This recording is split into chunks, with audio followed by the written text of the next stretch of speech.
Last lesson class 12 का पहला lesson है, तो इसके अंदर हम पार्ट 3 पढ़ रहे हैं। पार्ट 1 और 2 में हमने यहाँ तक पढ़ लिया था, तो यहाँ से मैं पढ़ाता हूँ आगे हैं। तो देखो यहाँ पे ना एक नक्शा भी दिया हुआ है, ये ना फ्रांस का नक्शा दिया हुआ है, और यहाँ पर लोरेन और अल्साग ये वाला क्षेत्र है, और ये जर्मनी है। तो जर्मनी वालों ने ना पर्सिया के अंडर में बिस्मार्क ने इन 2 इलाकों को, ये लोरेंस और अल्सेक है ना, इस पूरे इलाके को उन्होंने मतलब अपने कब्जे में कर लिया था। तो यहाँ की पूरी कहानी चल रही है कि यहाँ के स्कूलों में जर्मनी वालों ने कह दिया कि अब तुम्हें जर्मन सीखना होगा, फ्रेंच को छोड़ना होगा। समझ में आ गया? तो अब आगे कहानी है। I had never listened so carefully, मैंने कभी इतना ध्यान से नहीं सुना था अपना lesson. And that he had never explained everything with so much patience, और इतने धैर्य से उन्होंने लगता है कि कभी चीज़ों को समझाया ही नहीं और ढंग से एक्सप्लेन यानी व्याख्या की ही नहीं थी पहले। It seemed almost as if the poor man wanted to give us all he knew before going away, ऐसा लगता था वो बेचारा आदमी चाहता था कि वो जो भी कुछ जानता है वो सारा का सारा हमें दे के चला जाए। And to put it all into our heads at one stroke, चाहता था एक ही बार में हमारे दिमाग में वो सारी जो जितनी चीज़ें जानता है फ्रांस भाषा के बारे में वो सब हमें सिखा दे। आफ्टर ए ग्रामर पढ़ने के बाद we had a lesson in writing, हमें एक लेसन की राइटिंग मिली। And that day M Hamel had new copies for us, तो उस दिन एम हेमल के पास हमारी नई नई कॉपियाँ थी। Written in beautiful round hand, और उस दिन बहुत ही सुंदर अपने अच्छे से हाथों से लिखा सबने। और फ्रांस अल्साक, फ्रांस अल्सेक ऐसे ऐसे लिखा। And they looked like little flag floating everywhere in the school room, ऐसे लग रहा था कि पूरे स्कूल रूम में ना जो लोग थे वो छोटे छोटे झंडे फहरा रहे थे। And hung from the rod at the top of our desk, और हमारे डेस्क के सामने वो लटके हुए थे झंडे, डेस्क पे रखने वाले छोटे छोटे झंडे। कहता है कि you ought to have seen how every one set to work, तुम देख सकते थे कि उस दिन कैसे सब बैठ के अपना काम कर रहे थे। And how quiet it was, और उस दिन कितनी शांति थी कमरे में।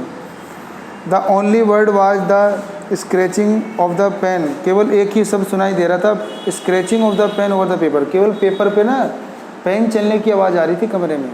इतनी शांति पहले कभी नहीं थी। और लिखते समय भी सब जब लिख रहे थे तो सिर्फ कमरे में किसी के लिखने की आवाज़ आ रही थी। तो वंस सम बिटल्स फ्लीव इन, और तभी ना कुछ जो बिटल्स होते हैं बिरिंग छोटे छोटे कीड़े, वो उड़कर इधर उधर घूम रहे थे। And but nobody paid attention to them, लेकिन कोई भी उस दिन ध्यान नहीं दे रहा था। बगल में बगीचा होगा, बगीचे में से जो छोटे छोटे तितली जैसे कीड़े होते हैं वो उड़कर इनके पास भी घूम रहे थे, लेकिन उन्होंने किसी ने ध्यान नहीं दिया, क्योंकि उस दिन सब ना लिखने में लग गए थे अपना पाठ। लिखा है कि not even the little ones who worked right on tracing their fish hook, और सब अपने ना काम में बिल्कुल बिजी थे। As if that was a French, कि वो फ्रेंच को जानते हों। On the roof of the pigeons cooed very low, and I thought to myself will they make them sing in German even the pigeon. फिर मेरे को छत पे ना मुर्गियों की कुकू की आवाज़ सुनाई दी, मुर्गियों नहीं सॉरी कबूतर की। फिर मेरे दिमाग में आया कि क्या ये जो जर्मन लोग हैं क्या कबूतरों को भी अपनी भाषा सिखा देंगे, क्योंकि जब हम इंसानों को वो ज़बरदस्ती अपनी भाषा सिखा रहे हैं तो क्या ये जो पक्षी हैं, चिड़ियाँ हैं, कबूतर हैं, क्या इनको भी वो अपनी भाषा सिखाएंगे। वेन एवर, जब कभी I looked up from my writing, तो जब कभी मैं देखता था लिखते हुए अपनी राइटिंग को, तो आई सो एम हेमल सिटिंग मोशनलेस इन चेयर, तो जब मैं लिख रहा था मैंने देखा कि एम हेमल अपने चेयर पे ना बिना मोशनलेस हिले डुले बैठे थे। And gazing first at one things, और घूर घूर के देख रहे थे एक एक चीज़ को। देन एट द अनदर, तब कभी एक चीज़ कभी दूसरी चीज़, पूरे कमरे में आराम से देख रहे थे कि if he wanted to fix in his mind just how everything looks in that little school room, वो ऐसा लगता था ना कि अपने दिमाग में छाप रहे थे कि मैं याद कर लूँ ये कमरा कैसा है, इसकी दीवारें कैसी है, डेस्क कैसे हैं, क्योंकि इतने साल से वो यहीं थे। Fancy for 40 years he had been there in same place, क्योंकि उनको इसी सेम प्लेस पे रहते हुए 40 साल बीत गए थे। And with this garden outside the window, खिड़की के बाहर उनका अपना बगीचा था, वहाँ भी रहते हुए इनको 40 साल बीत गए थे। And his class in front of him, और क्लास हमेशा उनके सामने बैठ के पढ़ा करती थी। जस्ट लाइक दैट, मतलब हमेशा उनके साथ ऐसे ही होता था। Only the desk and benches had been worn smooth, केवल डेस्क और बेंच जो थे ना वो बिल्कुल चिकने हो गए थे और मतलब साफ़ सुथरे थे। And the walnut tree in the garden were taller, और जो वॉलनट का पेड़ था, वॉलनट होता है जैसे अखरोट का कोई पेड़, तो वो बगीचे में बिल्कुल सीधा था, बड़ा हो गया था। And the hop vine that had planted himself twined about the window of the roof, और एक हॉप वाइन का जो पेड़ होता है उसके जो डालियाँ वालियाँ होती हैं वो कह रहा है कि खिड़की और छत तक पहुंच गई थी। And how it must have broken his heart to leave it all, और कितना ज़्यादा दिल टूटने वाली बात लग रही होगी जब ये सब छोड़ के उन्हें जाना होगा, क्योंकि ये बगीचा उन्होंने अपने मेहनत से लगाया होगा। पुअर मैन, बेचारे लोग, to hear his sister move about in the room above, तो उसको सुनाई दिया उनकी बहन की आवाज़ जो उनके रूम में ही रहती थी ऊपर। एंड पैकिंग देयर ट्रक्स, ऐसे लग रहा था कि वो कुछ पैक कर रही थी। और for they must leave the country next day, ऐसे लग रहा था कि अगले दिन लगता है अवश्य वो अपना देश छोड़ के जा रहे थे या जगह छोड़ के जा रहे थे। But he had to courage to hear every lesson to the very fast, लेकिन उनके अंदर सांस था और वो अपना पूरा लेसन जो था ना अंत तक पढ़ा रहे थे। आफ्टर द राइटिंग, लिखने के बाद, we had a lesson in history, अब हमारे हिस्ट्री की लेसन की बारी आई। And then the baby chanted, फिर बेबी चंटेड की बारी आई। और देयर बा बी बो बू, ये कोई गाना होता है, ये सब गाया गया। And down there at the back of the room, और कमरे के पीछे वाले, मतलब कमरे के पीछे में जो हमारा ओल्ड हाउसर आया हुआ था ना, जो बूढ़ा व्यक्ति गांव का, had put on his spectacled, उसने अपने चश्मा पहना हुआ था। एंड होल्ड हिज प्राइमर, अपनी छोटी सी किताब ली हुई थी, बोथ हैड, दोनों हाथों में।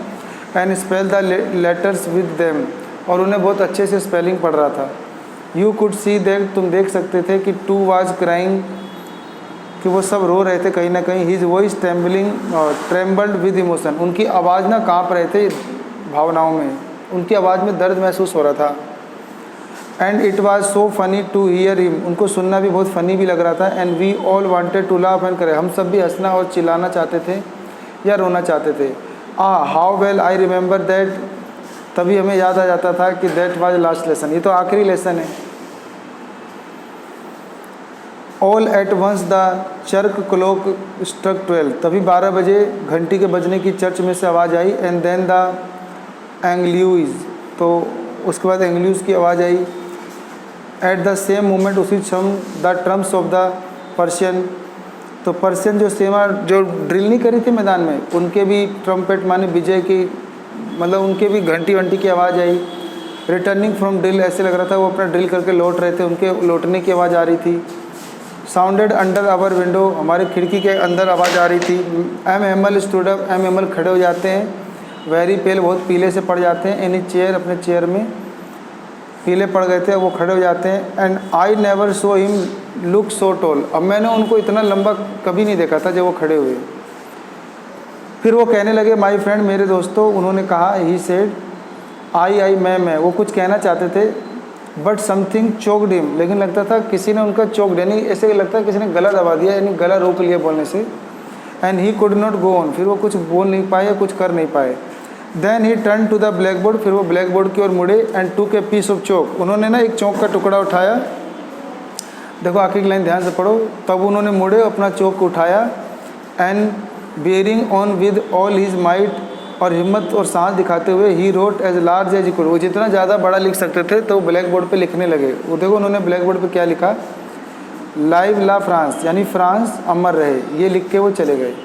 Then he stopped and learn his head against the wall, and without a word he made a gesture to us with his hand, and school is dismissed, you are may go. तो तब वो चुप हो गए और वो खड़े हो गए दीवार की तरफ अपना सर करके। उन्होंने एक शब्द नहीं कह पाए, और फिर उन्होंने इशारे में अपने हाथ से कहा कि अब तुम जा सकते हो, स्कूल डिसमिस हो गया है, स्कूल बंद हो गया है, और यू में गो, अब तुम जा सकते हो। तो पार्ट यहाँ पे ख़त्म हो जाता है। तो आखिरी का समझना बहुत ज़रूरी है। आखिरी में क्या होता है ना कि वो कुछ बोल नहीं पाता है, उसके मुंह से निकल नहीं पाता है, ऐसा लगता है किसी ने उसका गला दबा दिया हो या गला फंस गया हो। फिर उसके बाद वो अपना चौंक उठाता है, ब्लैक बोर्ड पर बड़ा बड़ा शब्दों में लिखता है, वाइव ला फ्रांस, यानी फ्रांस अमर रहे। उसके बाद वो वहीं खड़ा रह जाता है और बोर्ड दीवार की तरफ देखता रहता है, और बिना कुछ शब्द कहे अपने हाथों से ही इशारा कर देता है कि स्कूल ख़त्म हो गया, जा सकते हो, क्योंकि घंटी बज गई थी, 12 बज गए थे। तो ये यहीं तक कहानी है, ठीक है।